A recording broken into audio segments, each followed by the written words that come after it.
Hi everyone, so today we're going to be doing part 2 of processing narrowband data in PixInsight. This is a continuation to part 1, so if you haven't seen the first part, go ahead and go back and watch it. I will link it in the description below. So what I said in the past video was that we're going to go through removing noise, gradients, and fixing the magenta stars, and just improving the overall image to get it perfect. So let's go ahead and do that. First, we're gonna go ahead and remove some gradients and do some like sharpening and improvements. So one important thing I wanted to mention is that if we do noise removal before this, it will end up actually not sharpening as well because the method we're going to use today requires the image to be as natural as possible, and so if I end up sharpening it after noise removal, it won't work as well. If you're not familiar with RC Astro, he has created a lot of really impressive tools, actually AI tools that you can install into PixInsight as plugins, and they are a little pricey, but you will be so impressed with the results that you'll end up using these tools every time you process photographs. So one of the newest ones is BlurX, and this tool is a AI sharpening tool. So what this tool does, it basically sharpens your image, and it's just designed to recover as much detail as possible based on the low contrast information in your image. This process is called deconvolution, and you have to run this process before you run any other one because it needs as much information as possible to sharpen your image. So we're going to go ahead and open up this process. So under process, I have it installed called BlurX. It also sharpens your stars. So if you happen to have like a lot of star halos, or the stars aren't exactly sharp, this helps sharpen them a lot. So what I usually do is I keep automatic PSF unchecked, and I have my PSF diameter set. It's really your preference of how much strength you want of sharpening. This is your sharpening option, PSF diameter. I usually leave the rest at their defaults, but you can obviously change them if you want your stars sharper, your halos adjusted, and so on. I leave all these unchecked because this unchecking all of them will allow to do both at the same time, because you can do one or the other. So once I have it set, it's kind of trial and error. I just drag and drop and see what difference it makes. Okay, so this is after it is done. We're going to go ahead and undo whatever this did just by pressing Command or Control Z. I have a Mac, so it's Command Z, and this will just undo whatever this BlurX did. So as you can see, there was a difference there. The stars, if I redo it, pressing Command Y or Control Y, as you can see, the stars have gotten sharper and the halos have gotten smaller. And if you look at this area right here, I'll undo it again, and you can see how it sharpens it. So it looks like there's a lot more detail that is brought out from this process. And if I zoom out, I can go to a different area. I'll undo it. You can see all the stars get smaller, which is pretty cool. So if I go down to here, let's look at this dust detail here, and I'll enable it. You can see that some of the sharpness has been brought out. Same with down here. It's pretty awesome. So I think this is pretty good. We'll leave it at that. Next, we can go to noise removal. First, we're going to zoom in just to take a look at like what we have going on. Luckily, there's not a whole lot of, I guess, chrominance noise. You can see a little bit. Usually there's quite a bit with narrowband. Depends on like your light pollution and your environment you're imaging in. Sometimes there's actually a lot of noise as well. It really depends also on the temperature, because if it's really hot out, you'll get a lot more noise. So luckily this time I don't have a whole lot, but we're going to go ahead and do some noise removal really quick. So what I usually start with, just to experiment with removing chrominance noise, is called TGVDenoise. So it's under the processes, and if you scroll all the way down, it's on the bottom here, TGVDenoise. And what I usually do is I go to the CIE tab, or the CIE option. You click this, and then you can uncheck the lightness and then just keep chrominance checked. And I usually keep them at defaults just to kind of start out. And I zoom in here just to kind of get a closer view, and I just drag and drop and see what difference it makes. So it'll run a little bit. It might take a little while because depending on the size of your image, because it does several iterations. So once this is done, I will come back. Okay, so this is after. You can kind of see a little bit less. If I do a Control or Command Z, depending on Windows and Mac, I have a Mac, so I'll do Command Z. This undoes whatever TGVDenoise did on your image. And you can look closely, and this is before. I'll go even closer. This is before, and then I'll do Command or Control Y, and it redoes it after. So you can see it removes a lot of the color, which is really nice. And sometimes it's not enough to where I would actually want to put more iterations or make the strength higher, just to try to remove more without causing damage to stars, because sometimes this can actually damage your stars, and that's where you have to be careful. Luckily, it doesn't seem to be damaging mine, so which is good. Sometimes it causes like rings and fringing on stars. So yeah, I removed most of the chrominance noise. This actually worked quite well in this image. And so once that is done, just to experiment, I also do lightness. So if I uncheck apply on chrominance and go to lightness and check that, what this does is just removes like graininess and general noise, not chrominance. So we'll go ahead and drag this on and see what difference it makes. Okay, as you can see, this is like a huge difference. If you zoom in, it makes it way softer. It's not really any like graininess, I guess you would call it. So again, if I do a Control or Command Z here, you can see that all the graininess is back, and then I do Control or Command Y again, the redo, it's gone. So this tool is really great for when you don't actually own the RC Astro Noise Exterminator process. This tool works with the Blur Exterminator and the Star Exterminator processes as well. So I definitely recommend it. So I will be doing this process next just to show you what it does as well. So yeah, this is TGVDenoise. Works great as like a built-in version for PixInsight for noise removal. Definitely recommend that as well if you want something that's like free, I guess. So now what I'm going to do is undo whatever changes this process made, except for the chrominance noise removal. So I'll just undo the lightness noise just once, because if I do it again, it'll undo the chrominance, which I don't want. I want to keep the chrominance removed, because when I've used the RC Astro Noise Exterminator process, I have noticed that on some of my images that have been very noisy with chromatic noise, it doesn't fully remove that noise. It just becomes really blotchy, and there's a lot of gradients that appear. It may not happen for you, I don't know. So I definitely, I personally do the chrominance noise removal for TGVDenoise, and then I run the noise exterminator just to be safe, on the safe side. But it's really your call. So now we're going to go ahead and do noise exterminator.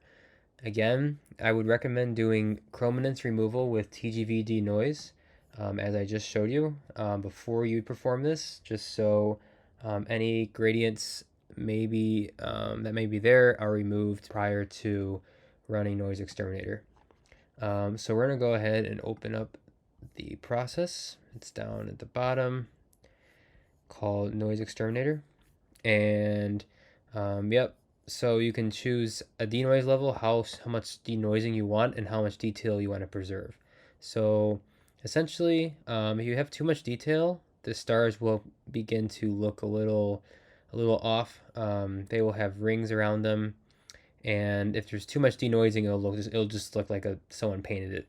So I'd rather have more I'd rather have less noise but make it more natural, essentially. So we're going to make sure, let's go ahead and have the noise level or denoise level at 0.55, and detail is fine where it's at. And then we're just going to drag and drop. All right, as you can see, if I zoom in, it looks pretty smooth to me. If I undo it, you can see the noise. And if I redo it, you can see the before and after comparison. It does quite a good job. I could probably increase the strength maybe a tad bit more. So maybe I'll just put it up to 65 and run it again. So it is finished, and as you can see, the noise level is pretty minimal. There's just the typical grain, which is totally normal in any photo. It does increase the detail and sharpening a little bit, which is awesome, as the slider detail is 0.46. And yeah, I think it looks amazing. And with this, we can now move on to the next step, which is dealing with these magenta colored stars. So in order to do the correct star coloring, especially with narrowband, it can be a little tricky. Some people do RGB stars where they just take exposure to the sky and extract the star mask and keep the color and apply that star mask on top of their photo that lines up. That is not what I usually do. There's this thing called Forax stars, and essentially you don't have to take any extra data. It's basically like a palette called the Forax palette, and there is a utility, free script online that you can add to PixInsight that creates that palette for you, and it actually creates a star mask as well. And I'm going to go through that now. So first, if you don't have this script installed, you want to go to this website right here, called astroworldcreations.com.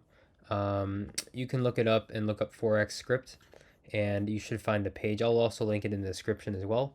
But this is the page you want to see. It gives you some nice description here about that, and it tells you how to install it into PixInsight. So all you have to do is copy this URL right here, and you go back to PixInsight, and you're gonna go up to resources, and then you want to go to updates, and then manage repositories, and then you want to add this click add, and then you add this URL into PixInsight. I already did it, so I'm going to remove it again, but that's what you should see in the manage repositories menu, and then hit OK. And then once you've done that, go to updates and then check for updates, and it will download the latest version of the tool. So that's how you get it installed. And to find the tool, you go into script, and then utilities, and then Forax palette utility. And this is the utility. And once you've opened this, you can't interact with the background. So you have to like prepare things before you open the script. It's just the way it works. So theoretically, if we go through this really quick, it asks for the number of channels. So you want to do, if you're doing generic narrowband S, H, and O, sulfur, hydrogen, oxygen, you choose 3 channels. Or you can choose, if you do 2 channels like HOO, you can do this one as well. Make sure this is unchecked. If you have it checked, it will not create a star mask for you, so make sure you leave it unchecked. And under channel selection, you're gonna need to have obviously the S, H, and O channel, which I have right up here in the top right. But also you're gonna need S, H, and O stars. So you're gonna need to create star masks for each of your master frames. And I'm gonna do that with you right now. So let's go ahead and close out of this. And I'm gonna go ahead and I'm gonna be using Star Exterminator. It's again by RC Astro, and this can create a star mask for you. So what I'm going to do first is drag and drop this on all 3 of my SH and O masters, and I have them linear fit as I did in the part 1 of this series. So make sure you undo that. So I'm going to do Control or Command Z. Same thing with this one. If actually this is sulfur, so I did not edit this one. That doesn't matter. On oxygen, do the same thing. If you depends on what your reference frame was for linear fit. Now we have all the original frames. Everything is as far as it can go back. If you keep pressing Command or Control Z, nothing will happen, because that's how you know you are as far as you can go. So now we need to stretch all of these with histogram transformation. Otherwise, the stars will not come out properly. So go into histogram transformation, and we're going to do each one by itself. So first we're going to do HA. Make sure you reset before you do anything. I'm going to create a real-time preview here, and make sure you unstretch it temporarily. You click the little red X up here, and then you're going to go ahead and just move the graph up, the center arrow to the left, as far as you can go before it blows itself out, preferably like maybe like that. And then apply with the square, and then reset again with the bottom right arrows, and then you stretch it. So kind of bring this. Make sure you clip nothing though. You do not want to clip anything. You're just, all you're doing is, this is for stars. That's the only thing you're doing it for. So make sure the stars are not blown out. So actually I would say do it right at the edge, but not go too bright. So I would kind of do a little more dim, like kind of like that. And we're gonna have to make sure this is as similar as we possibly can get it to on the other ones as well. So try to remember that this line here, the histogram needs to be almost the same spot and width on the rest of them.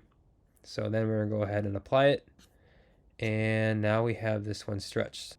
So now we're gonna go ahead and minimize and do it on the rest of them. Okay, so now that we have all three of these stretched, we're gonna go ahead and create our star mask with Star Exterminator. And just drag and drop this one on each of the frames. So we have the first HA star frame and a star mask, I guess. And you can see it's literally just stars. And this is the starless version, which I think is really cool if you don't have any stars. You can see a lot of the other details that the stars kind of distract from. So, but we're not going to leave it like this. Just go on this frame and do Control Command Z, and this will undo it. This will keep the star mask there as well. So you'll have the reverted picture. And do the same with the rest. Okay, so we now have our SH and O star masks. And now we're going to go ahead and feed these into our Forax star utility. So we're going to go ahead and open the utility with script, utilities, Forax palette utility. Choose 3 channels because we do have 3 channels.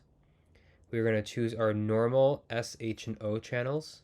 And this is also another reason why you want to undo the star mask, that when it removes the stars, you want to add them back to your main masters, because this is what we will need here.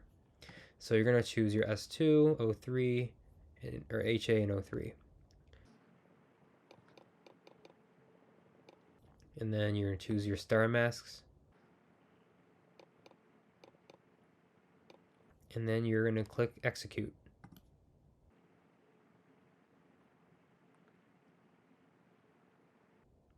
All right, so it's done. It takes a little bit. It does this little thing. It opens a bunch of windows. And the only thing you're going to really want is this, the Forax stars. So you can close out of everything except for this, even though it warns you. Yeah, just close it and close it, close it. And minimize your star masks. And now we have our Forax star mask. As you can see, they do have a certain color. It does look a little more natural. You can see the oranges and dark, different shades of orange, a little bit of blues. This looks more natural compared to magenta. Obviously RGB is the most natural, but this is the best way to do it if you don't want to do RGB stars. Yeah, you can see all the different, look at this, you can see all the different shades of color. This looks pretty good. So now that we have our star mask, we're going to go ahead and remove the stars off of our main image here, and we're going to apply these stars on top of this. So in order to do that, we're going to go ahead and remove the stars off of this image. We're going to do it the exact same way as this. Again, we don't really need the star mask for this. We're just trying to get rid of the stars to replace them with our Forax stars. So we're just going to go ahead and uncheck generate star image, and then we're going to drag and drop this onto our main image. Okay, as you can see, all the stars have been removed. And then we're gonna go ahead and add these stars on top of this. And in order to do that, we gotta use this process called PixelMath. And we have to write a simple equation to add this image to this image. So as you can see, we have to pay attention to the names of these images. So we have Forax stars with a capital F, but this is actually going to be case sensitive. And then we have image with a capital I, 07. And what we're going to do is we're going to type Forax underscore stars plus image 07 or 07. And what this is going to do is simply just add this on top of this. And we're just going to drag the triangle on top of our main image here. And there you have it. The stars have been added. You can zoom in, you can see all the different colors, different shades of yellow and blues, and we have our completed Forax stars onto our final image. So now that we reached this point, I definitely recommend saving your project. So just go under File, Save Project, and you just choose your path. You can write yourself as an author, it doesn't really matter. And then, yeah, save it. Overwrite it. I'm going to overwrite it as I already have it saved before, but definitely recommend saving your stuff because I've had PixInsight crash on me and I've lost my progress on some of my images, so I've had to like redo them.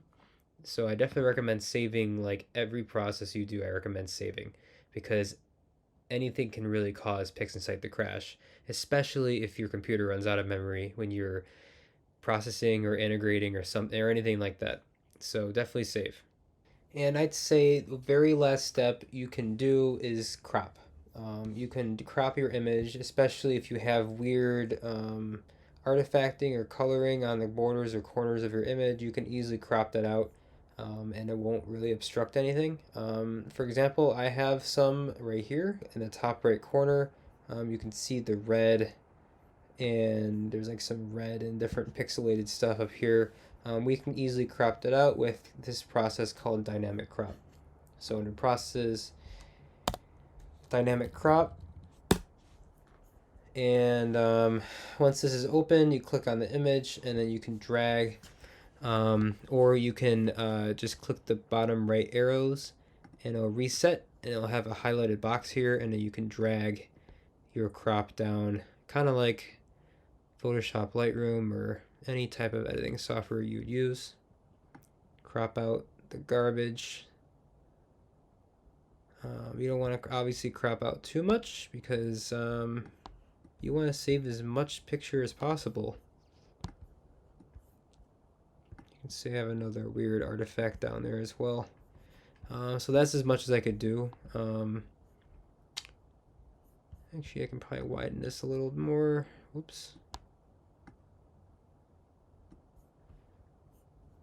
Okay, good enough. And then you click the check mark and then it's cropped. Definitely recommend doing this step very last though, because if you crop and you need to go back and change something, you're going to have to redo all of it because some images will not line up with the originals because your crop will be different and it'll complain your pixel dimensions are different. So you need to do dynamic crop very, very last unless you have to do it at the beginning. But I don't recommend doing that. So now we have our finalized image in PixInsight. It looks great with the Forax stars, the sharpening, the denoise, and now we're going to go ahead and move it over to Photoshop Lightroom for final touches. So in order to do that, we got to export our work here. So we're going to go ahead and do File, Save As. And make sure you have, when you click that, make sure you have the image you want to export selected. Make sure the window is blue. And obviously find where you want to save it. So I'm gonna quickly navigate to where I want to save it to, and you can name it whatever you want. So I'm gonna name it Elephant's Trunk Revision I usually do revision numbers to help stay organized. Revision 1 demo. Make sure you have it saved as a TIFF file. Do not make sure it's not selected as XISF, because that is a PixInsight format that it reads, or a JPEG or PNG. Do not do those either because they are compressed. You want to do TIFF because it has the full quality, and then hit save. It's going to warn you. Just hit OK. And when it gives you TIFF options, make sure you have 16-bit unsigned integers selected. If you have anything greater than that, Photoshop, at least my Photoshop, cannot read it. So you have to do 16-bit unsigned integer, otherwise it will not read it properly and it will look all corrupted. So export as a 16-bit, hit OK, and it's done. So now we're going to go ahead and open up Photoshop Lightroom and start editing this photo. Okay, so we are going to import our image that we've just exported from PixInsight, and going to develop. I'm in Photoshop Lightroom for reference. It's excellent for editing Astro stuff. I find it. I get a lot of luck out of it. So yeah, and again, zoom in. You can see all the really nice detail that we have here. And what I usually do is, just to test the waters, I hit auto just to see what happens. It looks like it enhances the color a little bit, and if I dim it a little bit, it looks really good compared to the original, which is that. And there's some purple down here, there's some blue down here. We can work on getting rid of that with our little radial filter tool. We can just create, but we're gonna do that last. So I'm gonna do a quick speed through of me editing it, and then I will come to a conclusion at the end.